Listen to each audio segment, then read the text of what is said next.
TB के खिलाफ अच्छी लड़ाई के बावजूद दुनिया का हर चौथा टीबी मरीज भारत में है। खासकर मुंबई और वेस्टर्न घाट के इलाकों में टीबी ज्यादा पाया जाता है। आंकड़ों के मुताबिक मुंबई के हर नगरपालिका वार्ड में हर महीने 200 से 250 नए टीबी के मामलों का पता चल रहा है। अब स्क्रीनिंग बढ़ रही है, ये तो अच्छी बात है, लेकिन इतनी तमाम कोशिशों के बावजूद बहुत अच्छी लड़ाई हमने टीबी से लड़ी है, लेकिन उसके बावजूद हमें संपूर्ण सफाई वाले कामयाबी मिल क्यों नहीं पा रही? आखिर कैसे मुंबई समेत देश को मिलेगी टीबी से मुक्ति और समाज और सरकारों को टीबी पर कितना अटेंशन बढ़ाना होगा? आज हम इसी पर चर्चा कर रहे हैं। मेरा नाम है दीपक डोभाल, आप देख रहे हैं आपकी खबर आपका फायदा। पहले देखिए रिपोर्ट, लौट रहा हूं मेहमानों के साथ।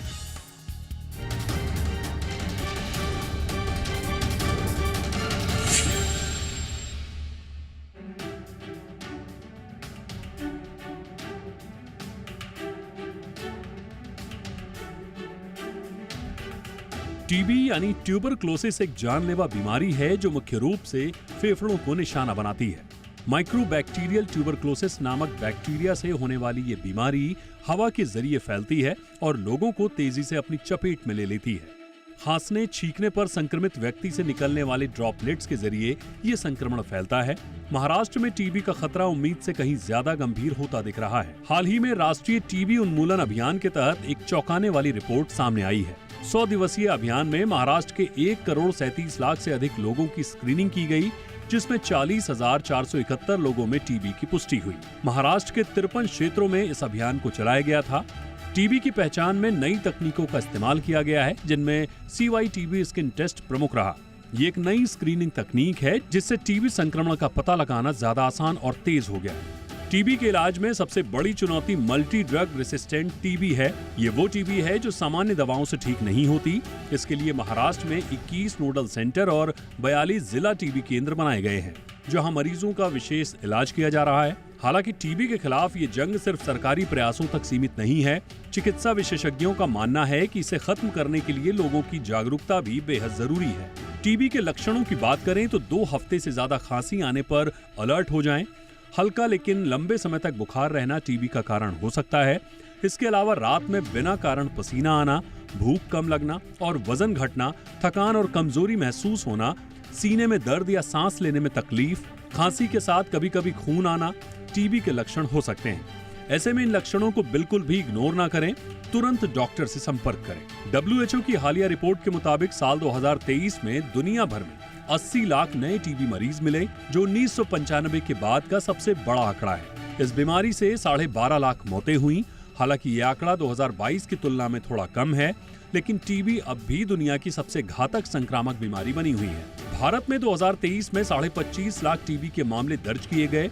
राहत की बात यह है कि टीबी से होने वाली मौतों में कमी आई है। 2015 में प्रति लाख जनसंख्या पर 28 मौतें दर्ज की गई। टीबी से बचने के लिए कुछ उपाय भी हैं। भीड़भाड़ जगहों पर मास्क जरूर पहनें। इम्यूनिटी बढ़ाने के लिए विटामिन डी, प्रोटीन और पोषक तत्वों से भरपूर भोजन करें। नियमित स्वास्थ्य जांच कराएं और बच्चों को BCG वैक्सीन लगवाएं।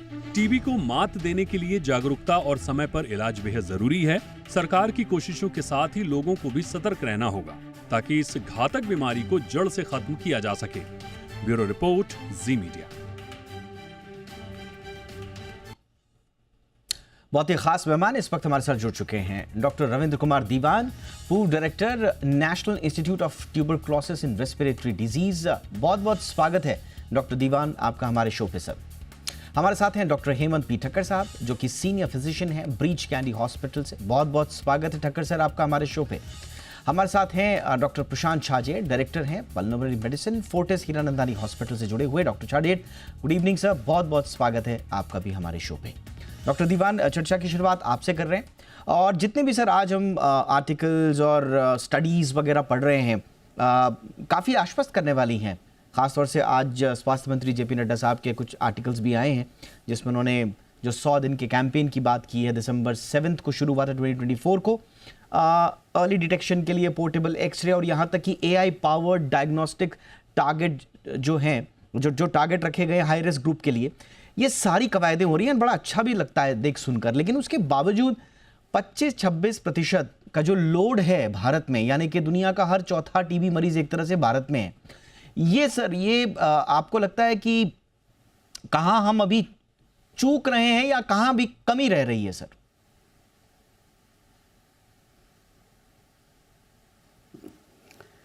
देखिए 2017 के बाद जब से नेशनल स्ट्रेटेजिक प्लान आया है, इंटेंसिफाइड एफर्ट्स जो टीबी में हैं वो तो डेफिनेटली मेडिकल कम्युनिटी भी as well as society can feel it कि हर पेशेंट को डायग्नोज करने के लिए बेस्ट सुविधा प्रोवाइड कराना, उसको जैसे डायग्नोज हो सके दवाई प्रोवाइड कराना, उसके अलावा गरीब मरीजों को न्यूट्रिशनल स्टेटस और न्यूट्रिशनल सपोर्ट देना, और दूसरे नए जो भी इंटरवेंशंस हैं वो उनको टीबी के ट्रीटमेंट और डायग्नोसिस दोनों के लिए इंट्रोड्यूस करने के लिए भारत सरकार की तत्परता हर एफर्ट में देखी जा सकती है। पर समस्या इतनी बड़ी है, भारत जो है लगभग 25% टीबी की पॉपुलेशन का जो है हिस्सा रहा है, और जो हमने जो भी गोल्स बनाए हैं, गोल्स बहुत एम्बिशियस हैं पर इसमें एफर्ट बहुत इंटेंसिफाइड है। अगर हम उनको पॉजिटिव एस्पेक्ट देखें तो मोर्टेलिटी रिडक्शन, जैसे आपने कहा, अगर हम 95 से देखें तो वो ऑलमोस्ट 45% रिडक्शन है मोर्टेलिटी में, और मॉर्बिडिटी इंसिडेंस के अंदर भी करीब 15 से 16% की कमी है। और अगर हम कुछ खास भारत के हिस्सों को देखें, डिस्ट्रिक्ट्स या कंट्रीज या स्टेट्स, कुछ जगह हमने जो हमारे गोल्स थे वो लगभग अचीव भी कर लिए हैं। तो ओनली थिंग इज़, क्योंकि पॉपुलेशन बहुत बड़ी है, चैलेंज बहुत बड़ा है, तो इन्हीं एफर्ट्स को सस्टेन करना, इंटेंसिफाई करना, और जनता का equal participation as far as the effort goes, in which medical profession, pharmacist profession, people, society, everybody has to be involved. Absolutely sir. Doctor Thakkar, हम देख रहे हैं कि जितने भी जैसे बहुत सारे लोगों से भी बातचीत हुई, और जैसा सर ने भी बताया कि काफ़ी हमें कामयाबी मिली है बीते अगर 2-3 दशकों में देखें, लेकिन आज भी हम देखते हैं कि अर्बन सक्सेस ज़्यादा है, ख़ास तौर से जो अंडर रिप्रेजेंटेड जो रूरल एरियाज़ हैं वहाँ पर आज भी हम देखते हैं पुअर हेल्थ केयर एक्सेस के कारण वहाँ पर संभवतः उतनी कामयाबी हमें मिल नहीं पाली है। हम कुछ इलाकों में देखते हैं कि जो फंडिंग के जो शॉर्टफॉल्स हैं वो भी दिख रहे हैं कि कहाँ पर पर्याप्त फंडिंग की व्यवस्था होनी चाहिए तो और हो नहीं पा रही है। तो अभी भी कुछ ऐसे काम हैं सर जहाँ पर काम करना है। ये मैं पॉलिसी लेवल पर बात कर रहा हूँ, मैं इंडिविजुअल लेवल पे जो लोग छोड़ देते हैं दवाइयाँ उसमें मैं बाद में आऊँगा, लेकिन मैं थोड़ा सा पॉलिसी लेवल पे आपसे समझना चाह रहा हूँ सर कि कहाँ अभी हम चूक रहे हैं, काम की गुंजाइश कहाँ बाकी है सर। एक दुख भरी बात है कि 1882 में जो बैक्टीरिया डिस्कवर हुआ था, सर रॉबर्ट कॉक एक जर्मन डॉक्टर ने डिस्कवरी की, अभी तक उसको हराने के लिए खास करके हिंदुस्तान में हमारी जंग जारी है।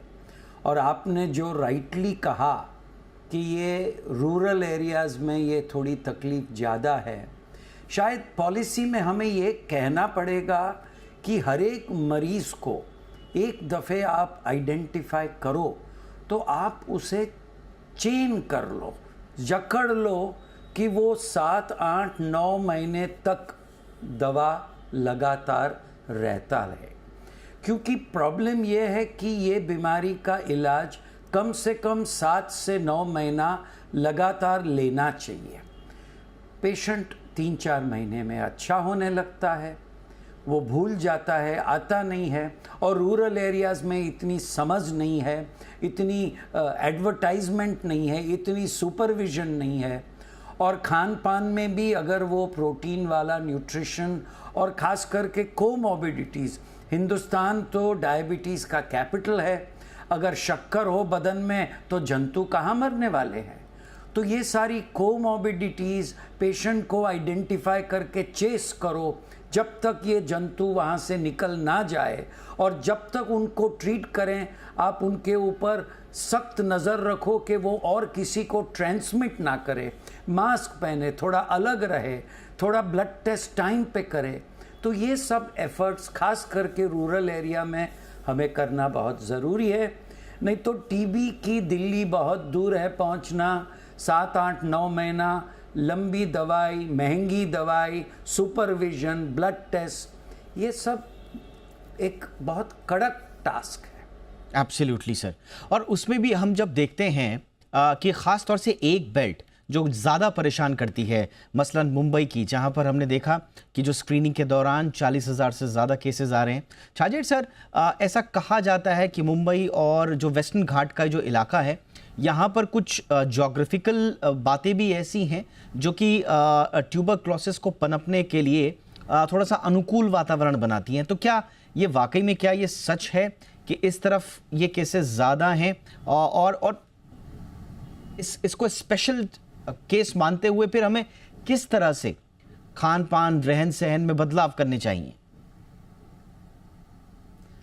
सर ये जो जोग्राफिकल एंगल जो आप दे रहे हैं, तो मुझे लगता नहीं है कि मुंबई और वेस्टर्न घाट्स का कोई स्पेशल जोग्राफिकल एंगल है। Okay. बट एक विशेष तो है कि जहाँ पे आपका जो पॉपुलेशन डेंसिटी बहुत हाई है, जहाँ पे बहुत ज़्यादा क्राउडिंग है, वहाँ पे देखिए आपने अपने इंट्रोडक्शन में ही कहा कि ये एयरबोर्न डिजीज़ है। तो जहाँ पे क्राउडिंग ज़्यादा है, सपोज एक व्यक्ति एक क्राउडेड ट्रेन में जा रहा है, उसको ओपन ट्यूबरक्लोसिस है, उसके आसपास लोग हैं, जब भी वो खांसेगा तो वो टीबी फैलाएगा। तो मुंबई का दिक्कत है कि the density of the population is very high, और इसके लिए जो उसका जो स्प्रेड होने का है जो चांस रहता है वो बहुत ज़्यादा होता है। So that is I would say one of the main important things. आपने न्यूट्रिशनल एंगल दिया, ये बहुत इंपॉर्टेंट एंगल है। अगर न्यूट्रिशन सही नहीं है, अगर इम्यूनिटी सही नहीं है, कोई भी वजह से होने दो, इम्यूनिटी नीचे जाने का वजह, कभी कोई बीमारी की वजह से इम्यूनिटी नीचे जाती है, डायबिटीज़ है। हमें पता है कि डायबिटीज़ बहुत रैपिड स्पीड से बढ़ रहा है, और जैसे डायबिटीज बढ़ता है, अगर डायबिटीज कंट्रोल नहीं है तो फिर टीबी का मैनिफेस्ट होना, टीबी का इन्फेक्शन होना, ये भी इसकी भी संभावना बढ़ जाती है।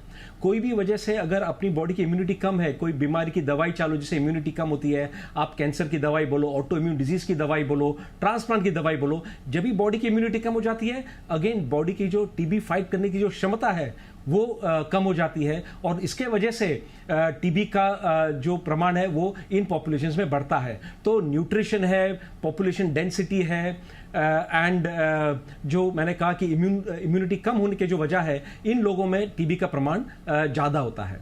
एब्सोल्युटली सर, और यही है जवाब जो लोग दरअसल इस धारणा से संबंध रखते हैं कि मुंबई और आसपास के इलाकों में टीबी ज़्यादा है। तो जैसा सर ने बताया कि एक तो हाई पॉपुलेशन डेंसिटी है, इम्यूनिटी बहुत बड़ा एक इशू है, ख़ासतौर से अर्बन जो पॉकेट्स हैं वहाँ पर जो इम्यून सिस्टम है वो इंडिविजुअल्स को ज़्यादा ससेप्टेबल बनाता है टू टीबी। इसके अलावा आपने देखा होगा कि इस तरफ के कुछ इलाकों में पुअर लिविंग कंडीशंस भी हैं, जिसकी वजह से इनएडिक्वेट सैनिटेशन रहता है, पुअर वेंटिलेशन रहता है, ओवर क्राउडिंग रहती है, इसलिए टीबी ट्रांसमिशन शायद ज़्यादा लाइकली हमें दिखता है। और फिर एक इम्पॉर्टेंट बात ये भी है कि डायग्नोसिस और ट्रीटमेंट में डिले भी एक है। ये हमने समझा आज के जो मुख्य हमारे बिंदु थे। अब आएंगे छोटे से ब्रेक के बाद मुख्य बिंदुओं पर, और वो है टीबी से जुड़े हुए मिथ। आज भी टीबी को लेकर बड़े अजीबोगरीब तरह के मिथ हैं, जैसे कि साहब हम तो ठीक ठाक कमा रहे हैं, हम तो अच्छे घरों में रहते हैं, तो TB is a disease of the poor, तो ये हमें तो होगा नहीं, तो गरीबों की बीमारी है साहब। दूसरा कि शायद ये कंटेजियस भी नहीं है, हमने अगर टीबी की दवाई ले ली एक बार, थोड़ा ठीक ठाक हो गए तो हम सब ठीक हो गए, दवाइयाँ छोड़ देते। इस तरह की मिथ्स जो हैं, मिसकंसेप्शंस जो हैं, वो भी माना जाता है कि टीबी को लगातार जिंदा किए हुए हैं। इसीलिए उन मिथ्स को भी हम तोड़ने की कोशिश करेंगे। डॉक्टर रविंद्र कुमार दीवान हमारे साथ हैं, चर्चा उन्हीं से आगे बढ़ाते हैं। सर, अब आते हैं पॉलिसी के बाद इंडिविजुअल लेवल्स पे, जो शायद सबसे बड़ा कारण है। पॉलिसी लेवल पे तो ठीक है, काम होगा, फंड का भी ऐसा नजर नहीं आता कि बहुत ज्यादा कोई कॉन्स्ट्रेंट्स हैं या इच्छा शक्ति की कोई बहुत बड़ी कमी है। हम देख रहे हैं कि ठीक ठाक पॉलिसी लेवल पे काम हो रहा है। अब इंडिविजुअल लेवल पे जो मिथ्स हैं उन पर आते हैं। सर, जैसा मैंने कहा, TB is a disease of the poor. ये आज भी हमारे आसपास रहने वाले लोग हमसे आके कहते हैं, कहाँ चक्कर में पड़े हो साहब, ये तो गरीब लोगों की बीमारी है, हाइजीनिक कंडीशंस में रहते नहीं, इम्यून सिस्टम टूटा रहता है, तो ये तो उनको होती है साहब। सर, टीबी क्या वाकई में डिस्क्रिमिनेट करता है on the basis of your income और सोशल इकोनॉमिक बैकग्राउंड सर?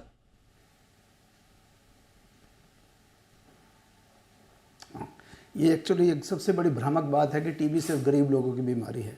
अगर हम देखेंगे इतिहास में, तो बहुत बहुत अमीर, रिच, इन्फ्लुएंशियल और पावरफुल लोगों को टीबी हो चुकी है। तो टीबी एक इन्फेक्शियस डिजीज़ है। और दूसरा, अगर समाज में व्याप्त है टीबी का कीटाणु, तो वो कोई भी, जब इंसान एक दूसरे के ऊपर खांसेगा, एयरबॉर्न इन्फेक्शन है, तो वो उसको कैच कर सकता है। जैसे हमने कोविड के दिनों में देखा था, अगर वो सारी जो रोकथाम हम कोविड के दिनों में करते हैं, सोशल डिस्टेंसिंग ऑफ 6 फीट, एक अगर हम क्राउडेड प्लेस में तो मास्क लगा के रखें, एक दूसरे पर ना खांसी करें, ना थूकें, तो शायद स्प्रेड बहुत कम हो जाए। कुछ तो हमारे समाज में ये व्याप्त है, कुछ को प्रथा है कि कभी कहीं भी थूक देते हैं, बहुत पास आके बोलते हैं, मरीजों के ऊपर भी खांस देते हैं, रुमाल अपने मुंह पर नहीं रखेंगे अगर खांसी आएगी तो। ये तो स्प्रेड में एक बहुत बड़ी चीज़ है जो हमारी उसके अंदर है। दूसरा ये जरूर है कि अगर हमारा सामाजिक आर्थिक स्तर बेहतर है तो शरीर की इम्यूनिटी थोड़ी ज़्यादा है तो टीबी होने की संभावना थोड़ी कम हो जाती है, लेकिन ख़त्म नहीं होती है। और जो लोग वेल फेड हैं उनके अंदर डायबिटीज़ बहुत कॉमन है, और डायबिटीज़ अपने आप में एक प्रीडिस्पोजिंग फैक्टर है। सो टीबी डज नॉट डिस्क्रिमिनेट कि अमीर और गरीब के बीच में नहीं हो सकती, किसी को भी टीबी हो सकती है। और टीबी का उन्मूलन सारे समाज का एक मतलब कलेक्टिव दायित्व है। इसको ये नहीं कह सकते कि वो खाली गरीब लोगों के लिए है। ये जरूर है कि हमें सामाजिक आर्थिक विकास जैसे ही समाज का होगा तो टीबी अपने आप थोड़ी कम होगी। Right. अगर हम ऐतिहासिक परिप्रेक्ष्य में देखें तो यूरोप के अंदर ये सबसे ज़्यादा 18-19 सेंचुरी में हुई, लेकिन 2nd वर्ल्ड वार के बाद जैसे ही वहाँ पे सामाजिक आर्थिक उत्थान हुआ तो टीबी अपने आप कम हो गई। तो हमें भी उसकी तरफ भी काम करना है, पर अमीरी या बेहतर economic status is no guarantee कि आपको टीबी नहीं हो सकती। राइट सर, थैंक्स सर इस मिथक को ब्रेक करने के लिए। ठक्कर साहब आपके पास आऊँगा, और ख़ास तौर से मुंबई और आसपास के इलाकों में हम देखते हैं बड़ा क्लोज्ड प्रॉक्सिमिटी में लोग रहते हैं, चलते हैं, मूव करते हैं। अच्छा, जितना सेंसिटाइजेशन कोविड को लेकर हुआ कि एक साहब खबर चली कहीं से कि ये तो छींकने से फैल रहा है, ये तो खांसने से फैल रहा है, लोग सतर्क हो गए। हम ये अच्छी भली भांति जानते हैं सर कि TB is an airborne disease, it can spread from an infected person to other through cough, sneezing, talking, जैसा सर ने भी बताया। हम टीबी को लेकर सर इतना संवेदनशील क्यों नहीं है? जैसा सर बता रहे हैं, मैं आज भी ट्रेन्स वगैरह में देखता हूँ, इधर उधर देखता हूँ, खांस रहे हैं, लोगों को फर्क नहीं पड़ रहा है, जबकि वो देख रहे हैं कि वो हाईली वनरेबल पॉकेट्स में रह रहे हैं जहां पर टीबी ऑलरेडी है वहां पे। उसके बावजूद ये सोशल एटिकेट्स टीबी को लेकर क्यों नहीं है सर? बड़ा मेरे को बड़ा ये अचंभित करता है सर। कहाँ गए वो कोविड के दिन कि लोग मास्क पहनते थे जब खांसी सर्दी थी और रास्ते पे थूकना मना था। एक लॉ बन जाए जैसे कि कोई भी खांसी सर्दी का मरीज को मास्क पहनना कंपलसरी है, और पब्लिक में थूकना, चाहे गले की खराश हो या तंबाकू का टुकड़ा हो, ये एक बहुत बड़ा फाइन वाला जुल्म अगर आप बना लो तो लोगों में ये अवेयरनेस आएगी। फ़र्क इतना था कि कोविड में लोग 8, 10, 15 दिन में अगर ख़राब होता तो मर जाते थे, टीबी में 8, 10, 15 महीने के बाद सकम होते हैं। तो ये अवेयरनेस जी से शुरू करें तो मीडिया हर एक घर पे ले जाए, और कोई सेलिब्रिटीज़ अगर उसमें अपना नाम जोड़ ले, और फिर गवर्नमेंट इसके कानून अगर कोई वाइट पेपर निकाले तो डॉक्टरों की, कम्युनिटी की और सब लोगों की बड़ी मदद होगी। क्योंकि लोग अभी भी लापरवाह है, उन देखते नहीं है, सुनते नहीं है। क्लिनिक में कहो हम उनको कि 1 महीने तक काम पे नहीं जाना है, वो कहाँ सुनते हैं। कोई लॉ बना जाए कि भाई जैसे हम नोटिफाई करते हैं कि पेशेंट को टीबी हुआ तो उनको फिर होम अरेस्ट पाकिस्तानी पॉलिटिशियन के जैसे कर लेना चाहिए, या फिर उनका मास्किंग का ये सुपरविजन करना चाहिए। ये सब सोशल एटीट्यूड्स अगर हम चेंज करें, हम एनफोर्स करें और हम बाय लॉ करें तो शायद कुछ फ़र्क हो। एब्सोल्युटली सर, फ़र्क तो पड़ता नहीं सर, बड़ा अजीब सा लगता है, लेकिन क्योंकि अवेयरनेस की बात है तो इसलिए अपना व्यक्तिगत जो है वो दर्द भी समझ लीजिए या इसे विचार समझ लीजिए या अनुभव कह लीजिए, साझा कर रहा हूँ। एसी ट्रेन्स में भी लोगों ने थूकने की जगह बना दी है, और माफ़ कीजिएगा सामूहिकता के साथ बनाई है। ऐसा नहीं है कि कोई एक व्यक्ति है, ये बाकायदा रोज़ आने जाने वालों का धीरे धीरे समूह बनता है, उनका ग्रुप बनता है, उनका घेटो बनता है, फिर एक थूकता है, उसकी रक्षा दूसरा करता है, फिर उसका नंबर आता है, वो थूकता है, और बाकायदा पॉकेट्स बना दिए गए। अब आप इमेजिन कीजिए एसी ट्रेन्स के अंदर थूकने की जगह बना दी है लोगों ने, क्योंकि खिड़कियां बंद नहीं होती हैं। इतना अपरिहार्य है हिंदुस्तान में थूकना। ऐसा लगता है कि हिंदुस्तान में थूकने पर अब सरकार को लाइसेंस ही लगा देना चाहिए, शायद तभी बात होगी, वरना अपने से तो लोग सुधरने से रहे। बहरहाल आगे बढ़ें।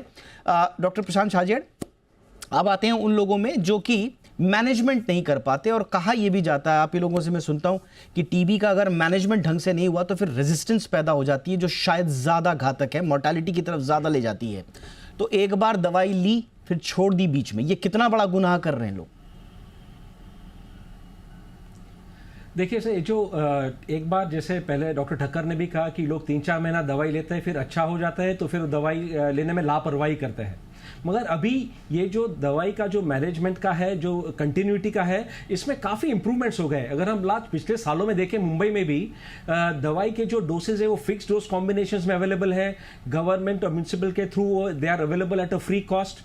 और हम पेशेंट्स को फॉलोअप भी करते हैं on a regular basis, on a monthly basis, to make sure that वो दवाइयाँ बराबर ले रहे हैं और उनका हेल्थ में प्रोग्रेस हो रहा है।